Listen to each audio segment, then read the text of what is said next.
আসসালামু আলাইকুম। সবাই কেমন আছেন? আশা করি সবাই ভালো আছেন। তো যাই হোক, বাবা মা নিয়ে একটা কথা বলতে চাই।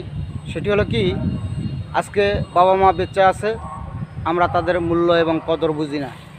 যেদিন থেকে মারা যাবে সেদিন থেকে অবশ্যই আমরা বুঝতে পারবো দুনিয়ার বুকে আপনজন, দুনিয়ার বুকে অমূল্য সম্পদ হারাইলাম।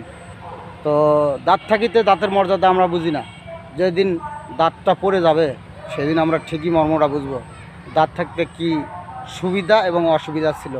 তেমনি বাবা মা হলো অমূল্য ধন, অমূল্য রতন। পৃথিবী 10 বারকে 100,000 লক্ষ কোটি বার বিক্রি করলেও এই দুইটা আপনকে কোনো দিন কেনা যাবে না।